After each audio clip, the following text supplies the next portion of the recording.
Hello, everybody, and welcome to NJPAC Backstage, where you, the audience, gets a first-hand look at what a performance is like from a performer's perspective. We're going to get started soon. My name is Latoya Chanel, and I am your host this evening, and we are going to get started in just a few minutes as soon as Miss Angela Johnson joins. So I am looking out for her right now. So as soon as she gets in here, we're going to get started with tonight's interview. I'm actually excited about this interview. I have been listening to her all day long today as I was doing all of my NJPAC work, and it's just soothing. I think we have her. Here she is. Let's get her.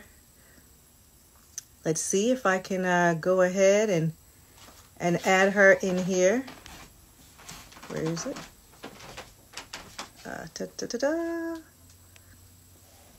I'm trying to find her.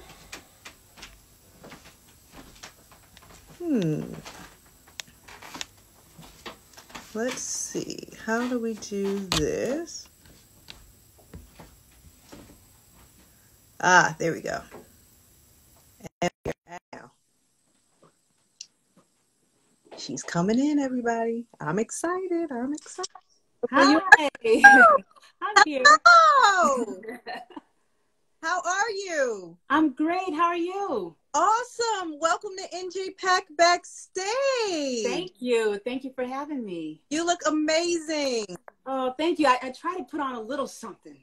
Try to do a little something here because this is the first time in like 8 weeks that I put any makeup on. Well, listen, you did it. You did it. So for everyone in tonight, right now, to the NJPAC Instagram live page, this is NJPAC Backstage, as I said a few seconds ago, and I'm your host, Latoya Chanel. And what Backstage is just a first-hand look at NJPAC performance from an artist's perspective. So those are a few things that we're going to talk about tonight. And tonight's guest is Miss Angela Johnson. So here's a warm NJPAC. Thank you. We're not physically at New Jersey Performing Arts Center right now. You know, we're all virtual. We're all from home because we're making sure that we are safe. We're making sure that we are secure. But eventually we will be back there. And I just want to start off first and foremost, just asking you, how are you doing at this time? It's a crazy time period for us all, and especially as artists and in entertainment. I just want to know, how are you right now? Mentally, well, no, I should start with physically. Okay. I feel great. I mean, I've been blessed to be able to stay healthy throughout this whole period. Myself, my family, my close friends, and it's definitely an adjustment. I mean, I work from home, so as far as being able to be out in the open and to be around people a lot, I'm probably a little bit more of an introvert because I work home and I work alone. You know, my husband also works from home, so we pretty much know how to navigate around each other without getting on each other's nerves. Yes, my daughter, she had to definitely get used to being home from school because she's been home since the second week of March. But it's been an adjustment for us. But other than that, you know, we're doing well. You know, we're maintaining and we're doing what we're supposed to be doing. Yeah, well, that's awesome. That is awesome. That is awesome. Thank you.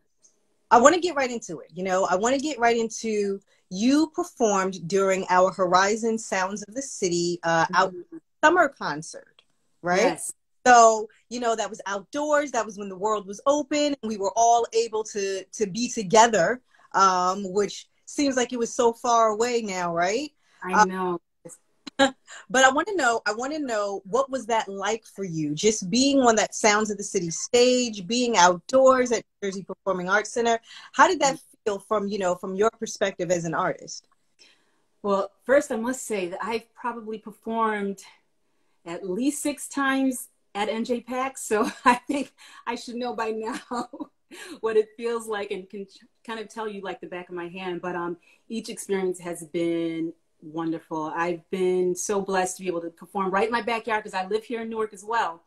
Awesome. That I've had the chance to really connect with people right here in the town. And it's just been wonderful because the energy is always just right here. It's been giving and really receiving from the audience and people just sharing their stories after the show of how a song I've sang that night had hit them home, and that it made them feel so good about something, or had probably touched them in a way where it affected their family. But it's always been such a great experience each time. It's different every time, because sometimes I'm headlining, and then there have been times where I've also been a supporting artist or opening act, and each time it's just been so positive, and I'm just ready for more. I'm ready for more experiences there. Yeah, we can't wait to have you back. Yes, thank you. As an artist, and performing, right in your own backyard, what are some of the thoughts that are going on through your head, right before you go on stage? Right. Well, first of all, am I going to see any family members out there? And I usually do. Yeah. I have friends, friends from my daughter's school that she graduated from Phillips Academy Charter School. And I've had a lot of support with folks who know my music and have seen me around outside of the music business, and just, in a regular setting. And usually they say that, I'm not too different, except when the music turns on and they see a different part of me. And it's nice to see that they are able to experience that with me. But being able to perform right here at home, I don't have to worry so much about traveling and getting there on time. Mm-hmm. Those are excellent things about performing here. Definitely. But other than that, it's really nice to being able to be around, my people. Yeah. Beautiful. Yeah. So you mentioned my music. So I want to know now, actually, before I ask you, so our audience who is watching right now, before I ask you what style of music that is, mm-hmm. I just say that I have been listening to you. I have looked up YouTube videos. Let me tell you, to be honest with you, today while working, I'm typing and you are singing in the background. And I swear to you, I wanted to stop, drink a cup of tea, and just, it's just, I wanted to ponder life's questions. I just wanted to relax and just said, wow. And it's so crazy, because I had family members who were walking in and they were like, who is this? This is really relaxing. I really love this music. And I had explained to them, I said, well, this is who I'm interviewing tonight. I absolutely love it. So explain to our audience tonight the style of music that you sing. Yes. Well, I consider it soul music because it's music that has to touch something within you. I've always explained it about my music, that I write songs that can last forever, that you can relate to or have seen or experienced, music that really reaches and makes you want to question the things that are going on in your life, in a positive way. Hey, Frank McComb, he's here. But I also want to say that I make music really purely for I don't know, it's just, I call it soul music. And when people, I don't want to give it a genre of music, but it's music that really connects with a person, that they can actually tell me what I am singing about, because I want to make sure that you're understanding what I am trying to relate to you. Mm-hmm. And I expect that from listening to other artists as well. And it's not just through lyrics, but also through me playing the keyboards or any of the musicians that are on stage with me, mm-hmm. and them expressing themselves through their instrument. I want to be able to connect with you in that way. And if I haven't done that, then I haven't done my job. So that's why I call it soul music, but soul and R&B. Yeah. Oh, it's definitely soul music. I felt every bit of that today. So I will be continuing to listen. It's been for the last week or so, and today was included, and it will continue on. It is just very relaxing, and it's great music to listen to throughout your day, especially with all of us being home. So thank you for your art and for your craft, because thank you. I absolutely love it. I am a fan. But I also want to mention that I do have some up-tempos. I'm also known very well in the dance world, in the house music world. So, all right, right here in Newark, right. I'm in the right place. But I definitely have my foot in the house music world, and you can definitely visit tracksource.com to listen to a lot of the tracks that I worked on as well, where I've self-produced or mm-hmm. have worked with another producer. And I've worked with quite a few, especially internationally, from the UK to Japan, South Africa, Europe, everywhere. But I really am blessed to be able to do the kind of thing that I do, and to share that with everyone here on this earth. So it's a blessing for me to do this. Yes. I mean, speaking of blessings, what was one of your, like you said, you've graced the NJPAC stage multiple times. What Hmm. was maybe one of your fondest memories while being there? Ooh, that is a tough one because I it's usually when I get up from the keyboard and start dancing. People and they're you see sweat just drenching down my dresses. I'm fully clothed and whatnot. But Yeah. when I get up and I get that reaction, and people come out to the front of the stage and they're not so shy anymore and they start dancing with me, those are moments where I live for. But I do have to say there are two songs that I can't go without playing at NJPAC, especially at Sounds of the City, and that is "Crying Over You," which is Mm. my homage to to gospel music as well as blues, and then the other song is "Hurts Like Hell," which is an up tempo, but it's a song that's a little bit sad because it talks about me losing my mother back in 2004. But those two songs, I always get a reaction when they come to to buy a CD or to get an autograph. Those two songs stand out all the time, and I get stories and stories of people going through something at the moment, or they had been through, Yeah. and it just touches me, and those are the moments that I live for. I really do. Yeah. Oh, wow. Yeah. So let me ask you a question though. So what are you working on right now? Wow. People want to know. They want to know. I've been working, honestly, the last couple of years, I've been really focusing on a lot of the house music world stuff. I've been working with a lot of international producers, and also the last single that I put out is called Inclusion, which you can find it on iTunes as well as tracksource.com. Say that Um, again. tracksource.com, spelled TrackSource. Okay. And then of course on iTunes. But you can find the song is called Inclusion, and it's produced by me. Mm-hmm. And I've been working on some ideas. I think the next move for me is to put out a couple more singles before I put out an album, and it seems to be the thing that most people should be doing or maybe want to do. I don't know if people are listening to albums anymore, Mm-hmm. but if you can grab them in bits and pieces, song by song, and then bring it and put it into a project, I think that's the best move for me. And so that's what I think that I'll be working on for the next few months. Yeah. No, I'm glad you said that. I think with the right artists, I think we are listening to albums still. You know, That's true. That is very true. artists, and I think with your kind of music, we'll definitely be listening from beginning to end. So, I hope so. yeah. No, I strive to do that. You're trying to tell a story, and Mm-hmm. that you want to rope people in. You have to make sure that you're lining up the songs right, the song choice and the placements Mm-hmm. of the songs on an album are very important. I've learned that from my husband, Russell Johnson, who's also a Purpose Music Group. He co-manages me with George Littlejohn. Shout out to them. Oh, I have learned that from Russell, that placing the songs in the right time, at the right time, in the right places, it matters, and that there's a flow and a story that's just continuing throughout the whole record, and that's going to keep people in and keep them interested. So mm-hmm. I try to do that with my albums. And it is important with the right artist Yeah. that they are producing songs, and then a co-content and an Mm-hmm. album that people can just play on forever and ever. Mm-hmm. So between house music and soul, which do you prefer? Do you have a favorite? However you wake up, Ooh.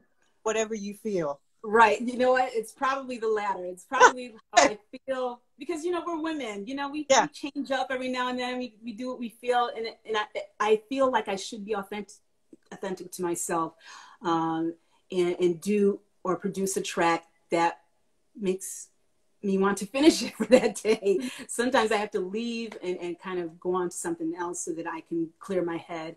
It's a process. As a songwriter, we have different ways of approaching how to put a song together. And it really does depend on the day, the time, the mood. And, I do have different approaches when I'm working with another producer.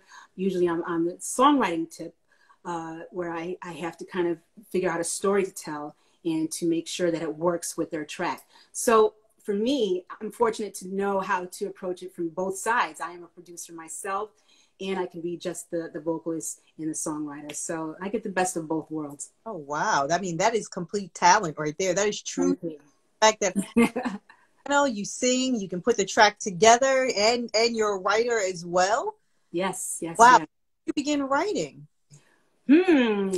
If you spoke to my family members, like my aunts and my uncles back at home, Utica, New York, I just want to put that out there. I probably started when I was 4, just, putting words together, not necessarily on paper because I wasn't writing as much, but I sat there with a recorder that my mom put, a tape recorder that she put on the side of the piano. And she just pressed record and play together, of course. And I would just go on and on and on, singing about things that had happened during the day, or just put two words together because they rhymed or something.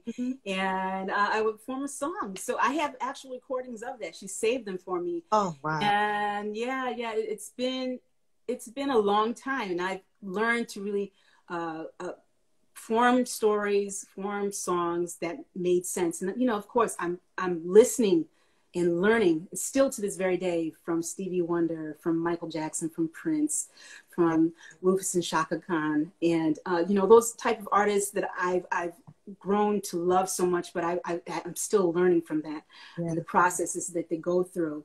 So when you get to learn about the background stuff, that how songs came together, through like Quincy Jones as a producer and arranger, those are the things that makes me want to be a better producer and songwriter. So that's where I come from, and that's how I still learn.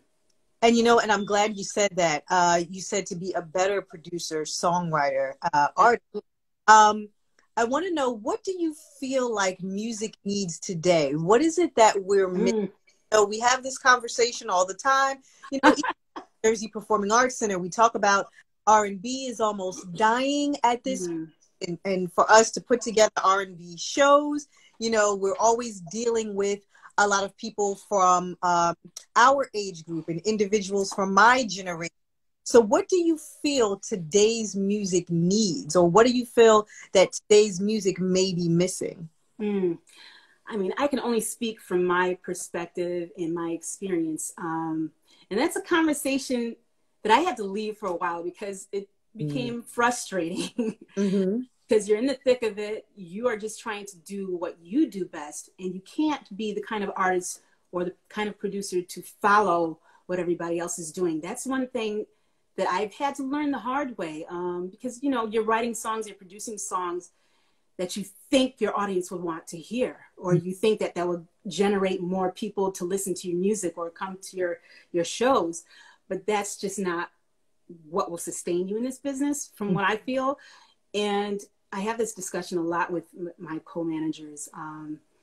It's tough because I think that music is missing, like we were talking about before, that we don't need just singles. We need albums. We need a package so that we can take a journey with you rather than just shooting out what's hot and what's, on fire right now. But I want to walk with you through your journey from beginning to end. So I can say that I've kind of virtually been there with you, and I think that that's missing in music today. It's weird. The care for your listeners, or the care for your audience. Yeah. Yes, absolutely. But most importantly, you have to be writing and making music for yourself. Are you going to be proud for what you put out there and it's going to live forever? You have to be sure of yourself and happy enough. I mean, as artists, we are our worst critic. And what we put out there, we always would want to change something here and there. But will you be proud of the work that you have accomplished and put out there, and that you can share with the world with no problem at all? That's important to me, and I want to make sure that I do that for myself, because making music that I think what everybody else will enjoy, I'll get disappointed because not everybody's going to feel me like that, and I have to learn to accept that. And I think that that's the tender part of being an artist. You're opening yourself up to the world, you're being exposed, you're testing something out that you don't know if everybody's going to receive it the same way. So that's the trick of being an artist. And we have to do to be authentic to ourselves. Yeah, yeah. As an artist, how do you find the balance between, so let's say you're a producer, you're a writer, you're a singer, you play the piano, you do all of these things. You mentioned you're a wife, you mentioned you're a mother. How do you find the balance when you have that moment where the muse hits you and you're like, oh, I need to write this down for a song, or uh, compose music, and you may be doing something else at the time. How do you find that balance between the two? Girl, that has long passed me. I you know what? Those moments, if they come, they come. I mean, I don't press myself anymore like I used to, where I knew that I had to carry my phone with me to make sure that I, wrote not wrote an idea, but to record it, so that I can remember what I thought of that moment or at that time. But I don't do that so much anymore, and I should get back to that. Those are things that I have to get back into the habit of. But balancing, I do the best that I can, and it's never perfect. Of course. I'm just doing what is right for me. Excuse me. Doing what's best for me and my family. Yeah, please. Please. Somebody bring me some water, please. I should do that myself. But I've learned to really, just focus on doing what I can, the best way that I can. And I'm sorry, you can go speak before I clear this. Fine, you're fine. I think it's. Oh God, I told you it's not perfect. No, and that's what I was going to speak on. Because like you said, we're all women, and we all, we have changes that we go through. Oh yes. We change our mind, and we have different ideas, and to do that as being a wife and being a mother, and your job is, and then your craft, your art, your love, what you want to put your heart and soul into as well, and to be able to manage all of that simultaneously is not easy, and it will never be perfect. But kudos to you, because you have the courage to be able to do them all. I do have to add or mention that I have an incredible support team. Like I said, my husband and my daughter, Mesa, they've been incredibly supportive, because Mesa, she doesn't know anything other than that. She's 16 years old, and she has been to Japan with me at the age of 4 or 5 months. Awesome. She knows the business. She knows exactly how we move and how we roll. Yeah. And she's grown accustomed to that. But I tried to set an example for her, because she's learning to play the bass right now, and I have to set a good example, because I don't necessarily like practicing. And I want to be able to set an example for her, to show her that this is what it takes to perfect your craft. If you want to be able to get to the next song or to learn the next piece, you got to go over this one and make sure that you've learned it well enough so that you could play it fluently or easily, so that you can move on. And that's how you grow. So for me, I got to continue practicing and making sure that I perfect my craft as much as I possibly can, so that I can continue growing. You never stop growing. You just never do. And if you think that you've done everything that you could possibly do and that you won't get any better, I certainly contest to that. Yeah. We're all learning, no matter what stage we are in. And as we are learning and growing, even at this particular time period, throughout quarantine and, the state of the world right now, how do you feel as though the art can help at this time? Oh my gosh. Where would we be without the arts right now? Can you imagine just being in this place, in this time that we are in, without having a source of release? And that's what art is to me. To be able to release or to escape, to be able to put out your frustrations, to, rather than in a harmful way, but in a peaceful way, that maybe you'll be able to find some peace in it, and that you can just flush it out so that you can move on to the next thing. And to also be able to deal with the part of it that you need to deal with, because it's not going to escape us. It's not going to go anywhere. But it has been for me, you know, and sometimes music or writing is a job for me that I have to move on from that. So I use dance or I use, you know, visual arts. My daughter is an aspiring photographer. Oh, put it out there. I mean, she's taken a photography class at school, and she's been into, you know, taking pictures with her iPhone and also with her camera. And I've been kind of indulging with that with her. Yeah. It's wonderful. And I really believe that we all have to support the arts, because this is a part of us. This is what we need to do to survive. So big ups to all the people that are yes. continuously practicing their craft and sharing with us their beautiful art, whether it's through music or visual arts or dance, acting.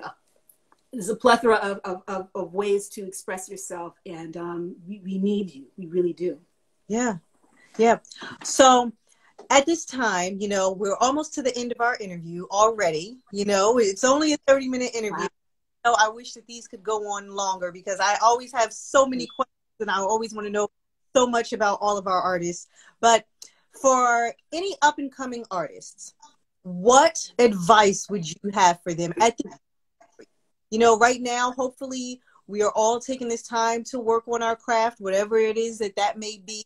And so maybe there's someone who's listening right now or watching right now who is writing music or doing some composing, or maybe has dreams of maybe being on the, you know, New Jersey Performing Arts Center stage. Yes. What advice would you have for them right now? Yes. First and foremost, you're never too young, never too old to be doing this. Pursue your dreams, pursue your passions, because you don't want to leave this world regretting that you didn't try. You know what I mean? It's so important to do that. And for up and coming artists, you know, be yourself, be true to yourself and to your art. We have enough of one or the other. Everybody is their own, and you have an audience somewhere out there. We don't need to sound like each other. We just need to be ourselves and to put out the music that portrays us in a light that we want to be seen in. So definitely be true to yourself. Yeah. Listen, I have thoroughly enjoyed this interview today. Thank you. And I'm excited because I have thoroughly enjoyed your music for the last week, including all day today. Thank you. While I was working. So again, I absolutely love it. I'm looking forward to hearing the house music more. And as soon as it's here, I'm going to listen to that. But I've enjoyed your soul music throughout the entire day. As I said before, I wanted to drink tea. I wanted to ponder. I felt so relaxed. I felt just so, you know, at peace. And thank you, because, you know, at this point in time, that is something that we really need to focus on. We all need to focus on our health and our wellness. Absolutely. And, you know, in our state of mind at this time. So finding ways to do that and using your music to do that is truly a blessing for us all at that time. So thank you again to you for being the artist that you are. Thank you, Latoya. Appreciate it. Yeah, and we look forward to having you back as soon as the world opens up again and we're able to, you know, do shows again. We are looking forward to having you back at New Jersey Performing Arts Center. I'm there. Thank you so much. And thank you so much for doing this interview today, and we look forward to seeing you soon. Thank you. Bye, everybody. Thank you. Bye, everybody. For everybody that tuned in and watched today, again, this is New Jersey Performing Arts Center, and this is NJPAC Backstage with your host, Latoya Chanel. And this was just a snippet of the look of what it's like to be, you know, an artist at a performance on a New Jersey Performing Arts Center stage. So again, thank you guys so much for tuning in each and every week on Tuesdays from 6 to 6:30 right here on NJPAC Instagram Live. Goodbye, everybody. Thank you so much for tuning in. Goodbye.